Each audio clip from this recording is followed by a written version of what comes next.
తులారాశి రా రీరి చిత్త రూరేరోత స్వాతి తీతు తేతు విశాఖ. తులారాశి వారు ఈ సంవత్సరం గురువు 8వ స్థానం మే 14 నుండి 9వ స్థానం సంచారము, శని 5వ స్థానం మరియు 6వ స్థానం సంచారము, రాహు 6వ స్థానము మరియు కేతు 12వ స్థానము, జూలై 21 నుంచి రాహు 5వ స్థానము, కేతు 11వ స్థానం సంచారం చేయదు.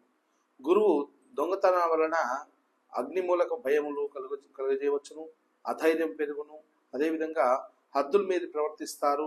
అదే రెండవ అర్ధభాగంలో ధనలాభం, భోజన సుఖము, స్త్రీ సుఖము పొందుతారు. శని సంవత్సరం ఆరంభంలో చేస్తున్న పనులు నెరవేరవు. ఆదాయాదులతో గొడవలు, దయాదులతో గొడవలు, నీచ స్త్రీల పరిచయములు, కష్టములుండును. రెండవ అర్ధభాగంలో నూతన గృహ నిర్మాణము, బంధుమిత్రుల సమాగం వల్ల స్త్రీ మూలకంగా సంతోషంగా ఉండను. రాహుఫలము శత్రువుల వెనుకడుగు వేసే అవకాశాలున్నాయి. సూక్ష్మ బుద్ధి పరాక్రమం చూపెడతారు. తద్వారా సంతానంలో విరోధం, ఆకార భోజనం కూడా చేసే అవకాశాలు కనిపిస్తున్నాయి. కేతు వచ్చు లాభములు, ఆటంకములు, కళ్ళజబ్బులు వచ్చే అవకాశాలు ఉన్నాయి. తరచు ప్రయాణాలు చేస్తారు. పశు లాభము, నూతన వస్త్ర ప్రాప్తి, సుగంధ లాభము కూడా అవకాశాలు ఉన్నాయి. అదేవిధంగా వ్యవసాయదారులు మొదటి పంట కంటే రెండవ పంట ఫలితం బాగుండను. అప్పులు చేయవలసిన పరిస్థితి వస్తుంది. కోళ్ళ వ్యాపారం వారు చాలా బాగుపడే అవకాశాలు కనిపిస్తున్నాయి. ఉద్యోగస్తులు అధికారుల అండదండలు, ప్రమోషన్లు చేతి దాకా వచ్చి జారిపోయే అవకాశాలు కనిపిస్తున్నాయి. శ్రమకు తగ్గ ఫలితం కూడా ఉండదు. నిరుత్సాహం తప్పదని చెప్పుకోవచ్చు.